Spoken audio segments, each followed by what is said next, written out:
We are going to start now the talk on one-sided communication. This approach is going to be based in the creation of windows for which we can perform remote memory accesses to the memory of different processes. We will need to take care of synchronizations for them, and we will be seeing which are the possibilities that this approach is going to offer to us. First of all, the goal of this approach is to put and get data to and from the memory of other processes. The idea is that the synchronization and the data movements are done in an explicit and separate way, so that we are having communications that are explicitly done via some functions, and then we need also to explicitly synchronize and make sure that these communications are effectively taking place and that have been successful. With this approach, we will be able to obtain some efficiency and portability balance for different architectures. So these are going to bring some additional flexibility to the MPI standard so that we can work with them for specific cases. In the beginning, we are going to comment about a taxonomy of what are these functions. Comparing to message passing, for example, the main difference of one-sided communications is in the explicit synchronization. We need to make sure that the transfers have been done, that we have performed the communication correctly, and therefore we need to perform synchronization so that we ensure that this is correctly done. It is also different from shared memory communication that we have seen with OpenMP, for example, in the sense that we do explicit data transfers. We cannot assign a variable and perform the data transfer implicitly in the way that OpenMP does.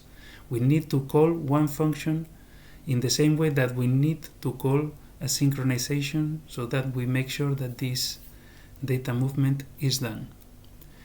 So according to this, we are going to establish the comparison between the typical two-sided communication and the one-sided approach.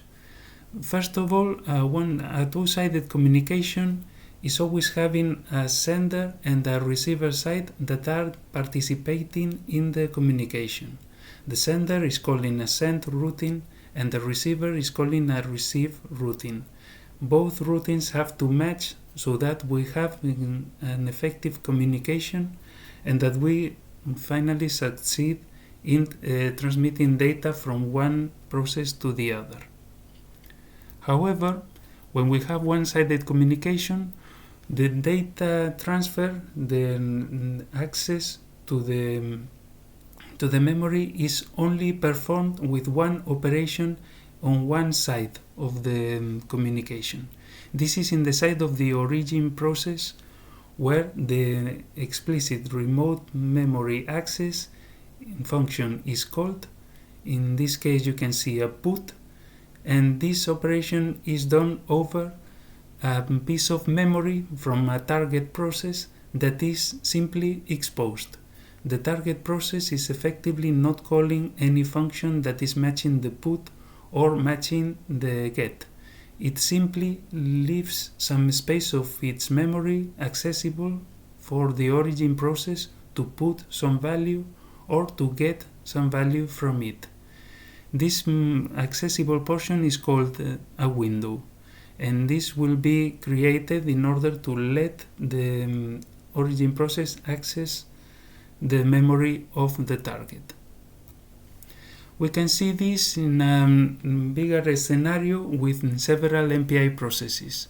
We are representing here a software part in which we indicate which functions each process is calling, and a data part in which we represent the memory of each process.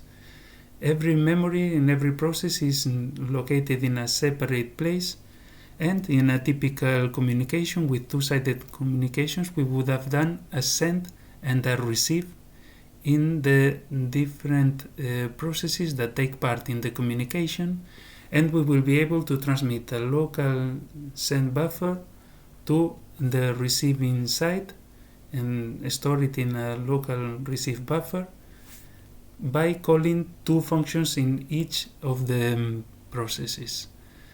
Nevertheless, with one-sided communications, we can do it differently. We can define a window, creating a window, and effectively making a part of this memory from every of the processes inside the communicator group to be accessible, so that this window lets an open space that is able to receive or some data, for example, from the sender process that will execute a put, and then the data will be obtained in the window of a different process. And also we can perform a get operation. One process is able to obtain the values, some piece of memory from another process, and store it in its local receive buffer. This is in a way representing a peephole. The windows are interpreted as peepholes that we can have inside the memory of other processes. The processes are letting us see they are windows so that we can have access to only this part of their memory. In one-sided operations, we are having different sets of routines that are making the communication effective. The first one is the creation of windows. We can create or allocate a window so that this piece of memory is exposed to other processes. This allocation or creation is defined inside the communicator, and we define also the piece of memory inside each process that we would like to make accessible. And this will be accessed by all the processes inside the communicator group. Then we have other set of routines which are the communication routines themselves, the remote memory access routines. These are the ones that access effectively memory and put and get values from there, writing, reading, or accumulating, or several other operations. And we have also the synchronization. These routines are very important because we need to ensure that the memory transfers that are done just by put and get are effectively performed and are also doing exactly what we want. Therefore, we need to guarantee with them that the RMA operations are effectively finished and that everything has been executed also in cache, so that there are no incoherencies after the execution of the remote memory access. Therefore, these RMA operations that we commented before have to be surrounded by synchronizations before and after. We can see this very clearly in this picture. This could be a program flow in which we are starting at some point to perform one-sided communications. In a normal flow, you can imagine coming from the top, it comes a moment that we define the creation or allocation of a window, and from this point on we can perform one-sided communications.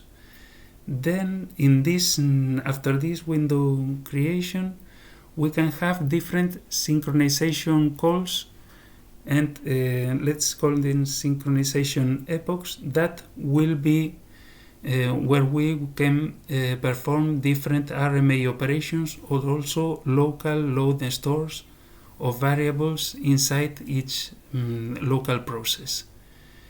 The idea is that every RMA operation is surrounded by synchronization calls so that we ensure that this is correctly done and also consistent with respect to the local loads and stores.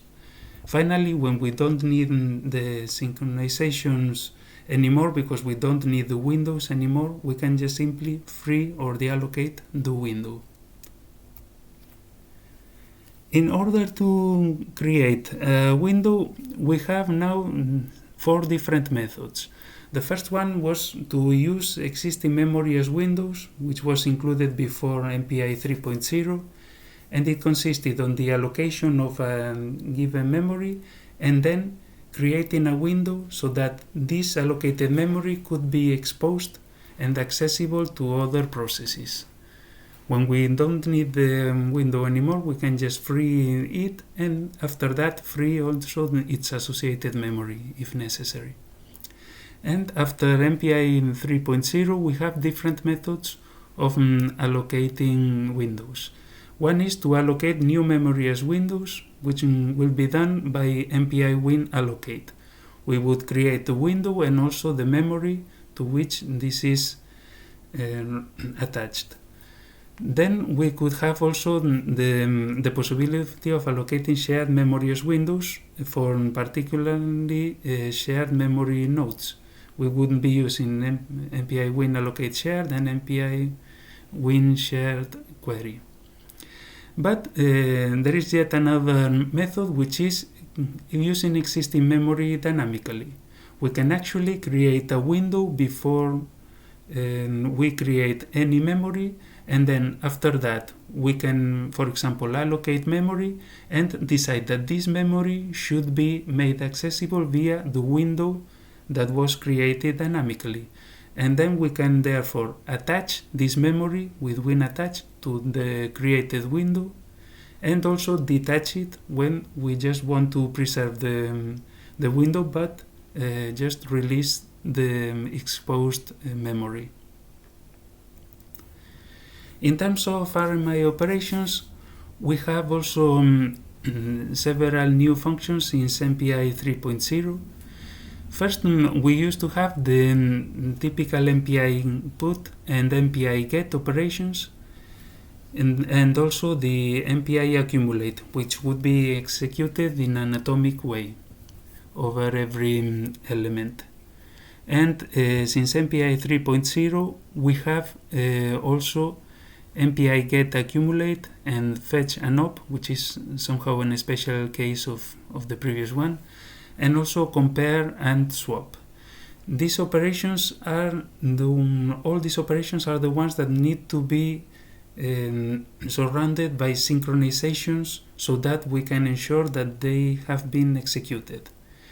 And there are other one-sided communications that need to be completed using MPI wait, because they are creating a request, and therefore we have a request variable that needs to be tested if this function has been executed or not. These have the R prefix in front of it, for example rget. And these are used specifically in the passive target communication scheme, which is explained right now. The synchronization calls, which are the ones that ensure this finalization of the routines, may have actually these different types of behavior with respect to the target element. Then the target process, which is the one that is receiving the one-sided operations. With respect to synchronizations, the target can be actually active. In that sense, we would have a target process that is going to participate in the synchronization. The target will never participate in the one-sided part, but it may participate in the synchronization so that it is ensured that the values are consistent in both origin and target sites. This scheme of active target communication is having two possible implementations. One is with fence, and another is with post-start complete wait, which we are going to see in a moment. And we also have the passive target communication, which is the type of communication in which the target is actually not even participating. So the origin is the responsible for the data movement and remote memory access, and also the unique responsible for the synchronization. This model is implemented using lock and unlock functions. And in order to implement these two models, we have several functions. As we commented, we have the fence for active target communications, which is acting like a barrier, and we also have the scheme of post, start, complete, and wait with test that are going to be executed by the origin part and another by the target part. In passive target communication, we always have the functions executed by the origin side, and we can have win lock, win unlock over one variable of a window of a particular process, and we can have also a lock all over all the window of all processes, and also a flush to ensure that the operations are finished also. And in the case that you are thinking, well, and now what are these functions actually useful for? What could be a use case for this case of functions? Well, the idea is that we can have the implementation in the same way that we have with two-sided operations, but in some cases we can have some benefit, some particular interest in using one-sided communications. And this is the case that we are going to explain now. Just imagine that a receiver process inside one communicator group would need to have some information, but it doesn't know how many sending processes are there, but it's going to somehow keep on receiving information in a loop, and expecting that also the number of sending processes is relatively small compared to the total number of processes. And moreover, in the case of a receiver that is inside, for example, one Cartesian topology or so, then the sender is also knowing which are its neighbors, so that it knows that there are some processes, also remote processes, that are going to need its data. So there's a point in which we have some processes inside one group that are both needing to send information to a given number of processes which is known to them, and at the same time they are expecting communication from a different number of processes potentially, and they don't know from how many sending processes they would receive the information. This situation can be implemented with MPI all-to-all and reduce scatter, but the problem that we are having here is that this is not scalable.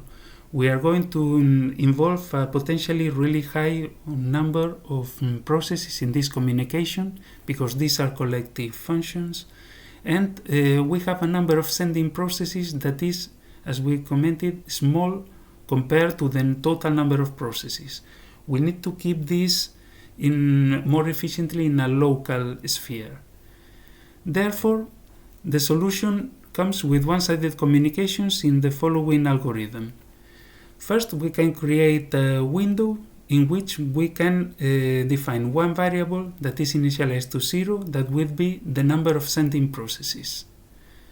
After we create this window, we can define that every process is going to make an addition to the number of sending processes to the correct remote process that they have to send to, which is known to them, so that the number of sending processes for each process is incremented remotely.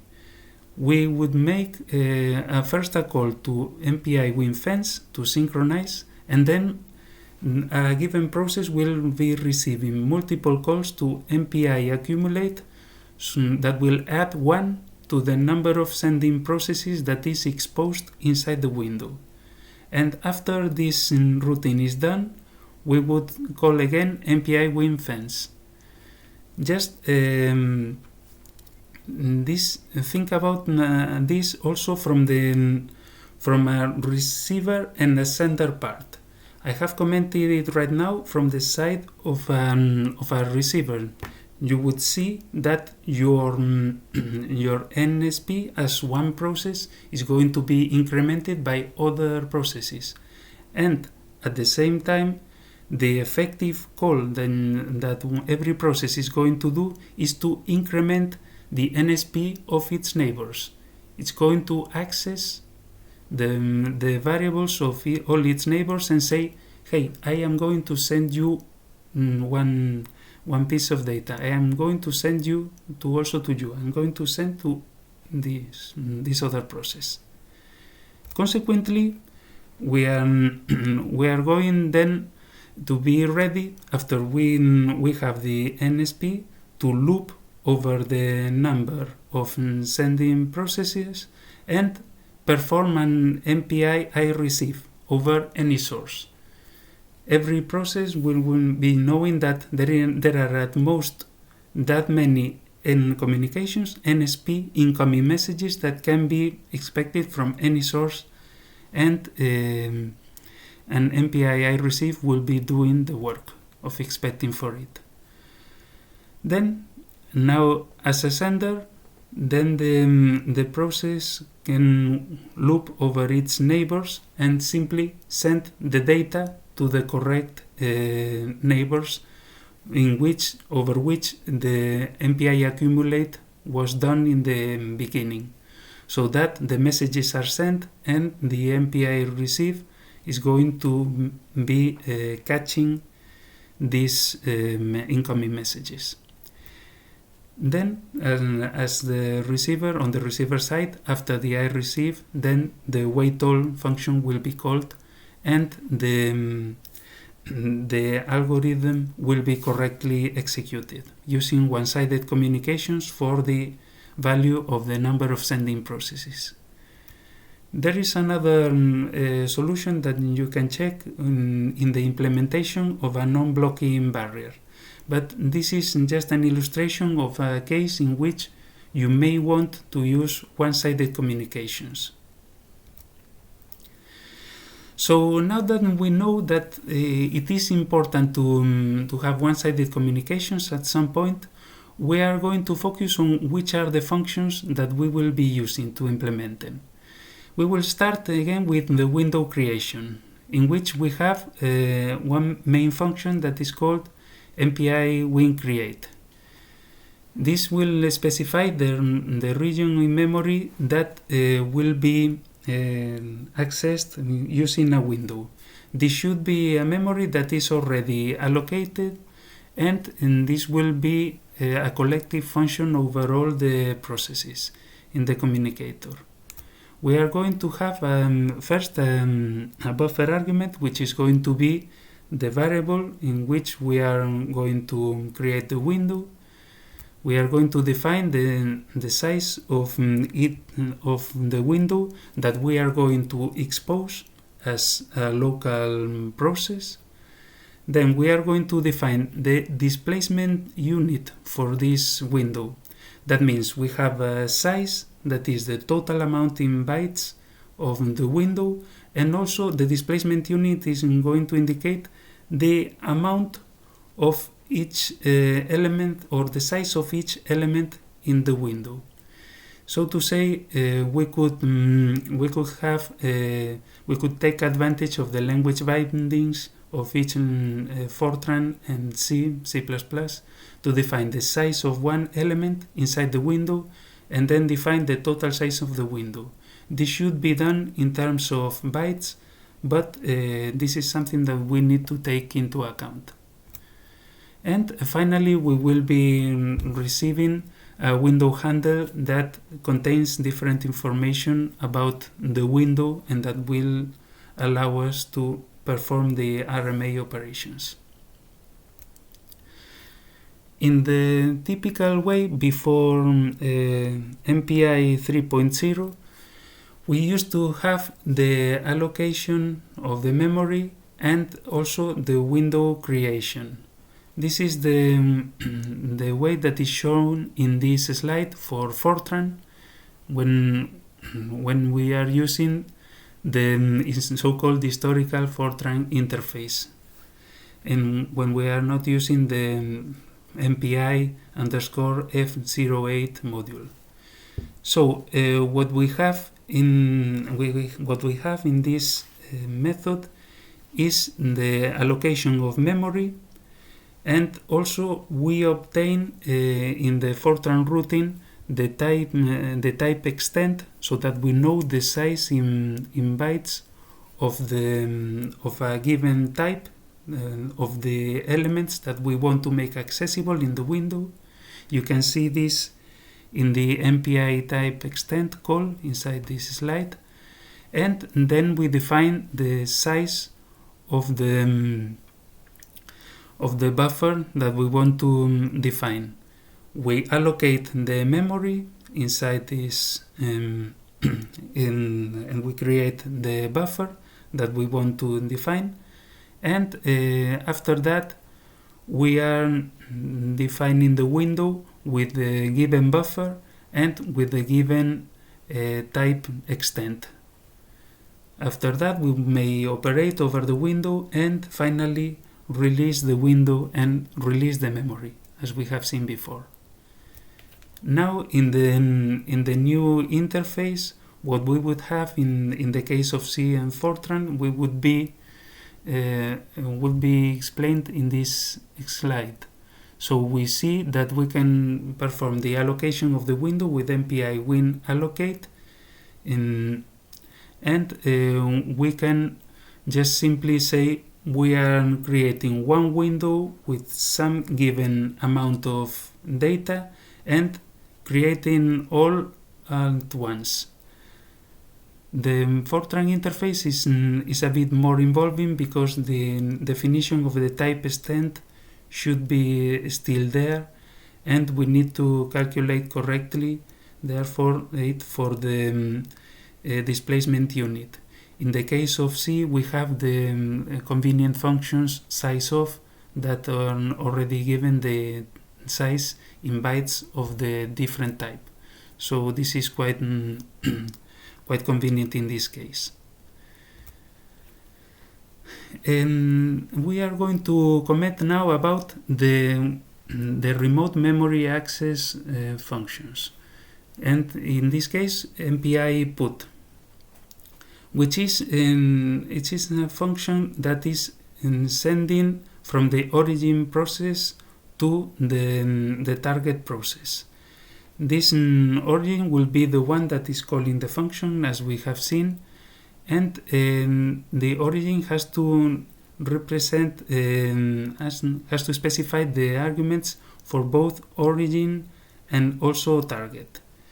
This is clearly seen in the signature, when you see that the target buffer is calculated from the Windows, or let's say the target address is calculated from the window base address plus the corresponding target displacement defined by the origin process and the displacement unit in the target process, because we are putting some given value that is coming from the origin process into the memory that is defined by the target process. So we need to know which address we are starting in the target process and also the displacement unit in the target process. so that we can really match the correct sizes and the correct addresses in the target process when we perform the MPI put. And when we consider the MPI get, we are having a similar situation, but in this case we are obtaining data from a remote process into our local process. The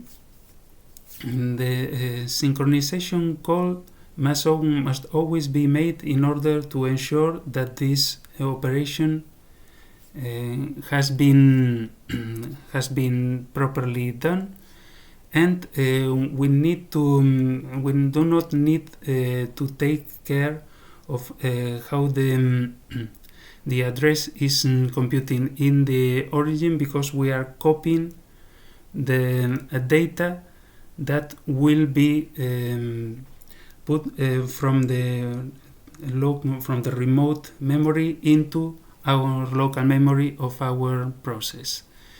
It is important that the origin address should not be changed when we are performing this operation, so that this is kept in an unstable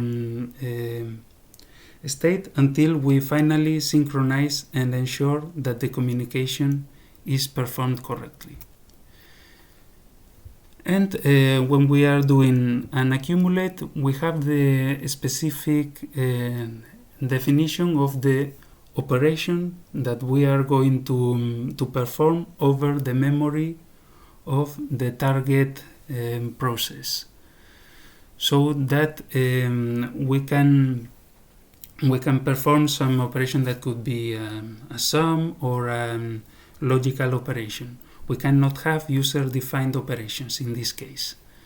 And it's also important to remember that accumulate is an atomic operation. Therefore, it is possible to perform many accumulates over one target at the same time. However, this atomicity implies also an additional synchronization, and this, of course, may be more expensive when we have many processes accessing at the same time one value, and this value has to be updated in a serial way, so to say. And finally, regarding synchronizations, we have the different methods and the different functions also that implement those. We have first the WinFence, that is synchronizing RMA operations in a specified window, and that is collective over the processes that are defining the group in which the window has been defined. It is somehow like a barrier inside the window scope. That means that this is executed by all processes, and everything should be stopped until the RMA operations are effectively executed. This is implementing, as we commented before, the active target communication, and this will be used always before and after the calls to RMA operations. And if we want to have this or some additional optimization for the fence, we can use assertions that will be helping us to have a bit more efficient implementation. For example, for caching of values. You can have a look at this in the given section of the MPI standard document. And regarding the other active target communication method, the start, complete, post, wait, we are not having a global collective operation over the whole communicator, but we are having instead some operations that must be done by the target and some operations that may be done by the origin. When we have an active target communication and we create a window, When we had before a fence, we could access every process's window in the same way. Both processes could be an origin and target at the same time. However, when we have post and start complete wait, we are defining clearly the roles of each process.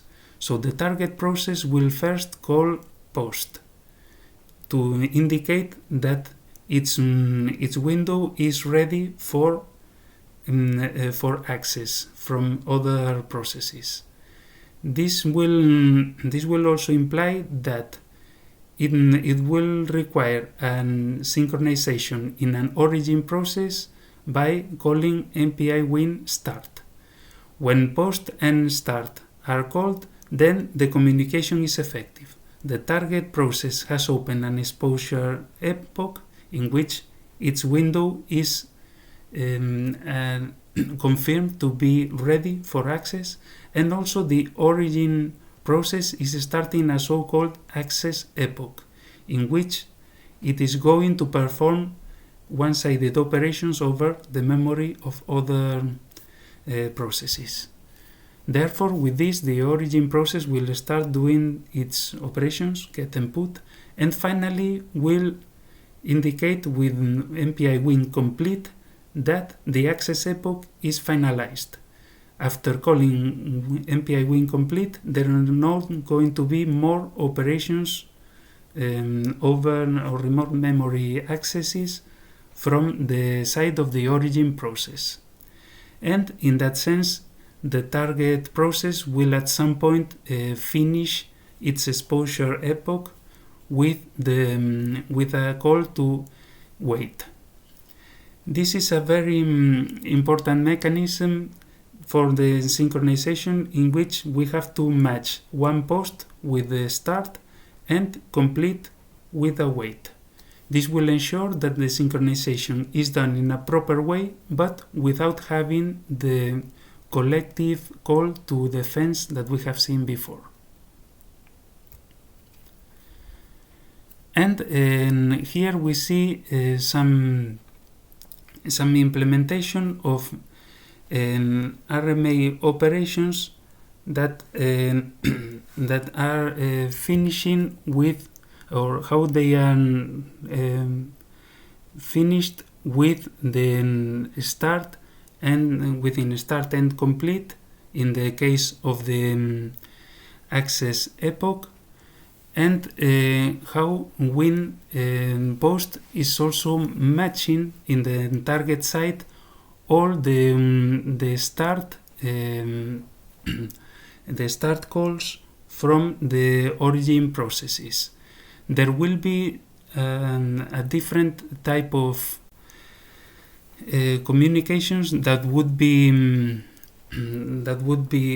performed inside this part, but the access to the window needs also to be controlled by the correct adequation of the RMA operations. If we perform a put over the same window location, then we are actually having a conflict in which we don't know finally which is the value that this is effectively put inside the window.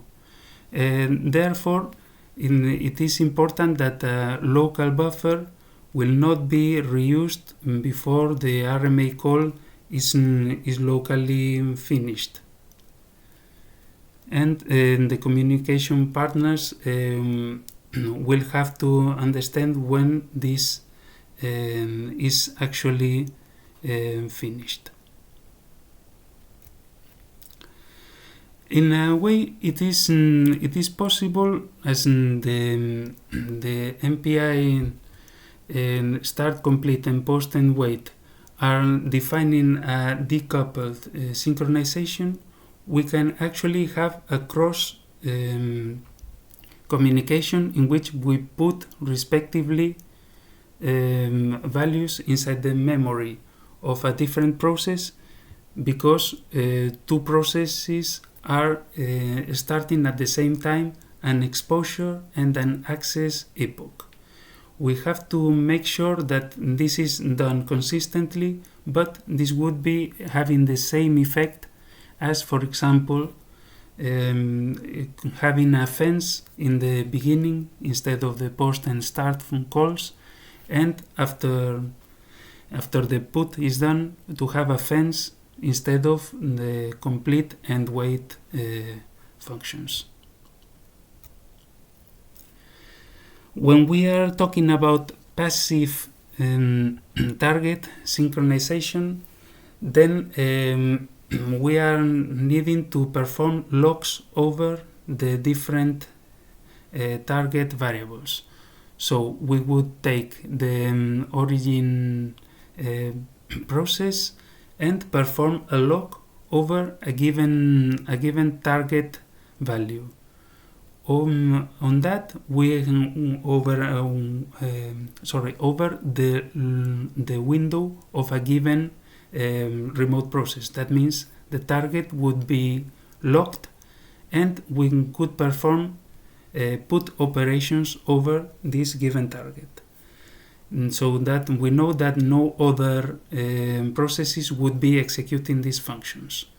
When the lock is released, then this window from the target process is available for other origin processes to start an access epoch, lock the window in the target, and perform their functions. And it is important that some programs will be or some implementations of MPI will restrict the lock calls to memory that has been allocated with MPI allocmem, MPI win allocate, or MPI win attach, and not any kind of memory that is defined as a window. So that's one particularity that we have with this synchronization mechanism. And apart of all that, we are also facing the same problem that we have seen in the non-blocking synchronization with two-sided communications.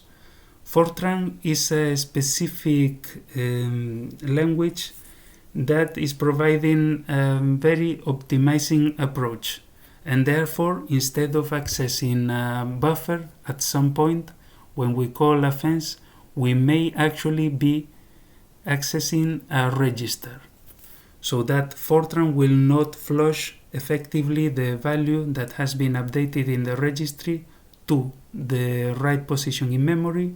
And when we want to, for example, perform an update and then call an RMA operation and synchronize, we may not have the correct value inside it. As a consequence, we need to perform after the MPI fence operations or the synchronizations with one-sided communications, a call to MPI f sync reg, so that we make sure that the registry is flushed correctly to the buffer, and that the updates are protected from any asynchronous optimization that Fortran has been doing. The solution would be exactly the same as you have seen in the non-blocking part, with MPI async protects non-blocking, and then the call to MPI f sync reg. And this will apply also to the case of the put that we are seeing in this figure.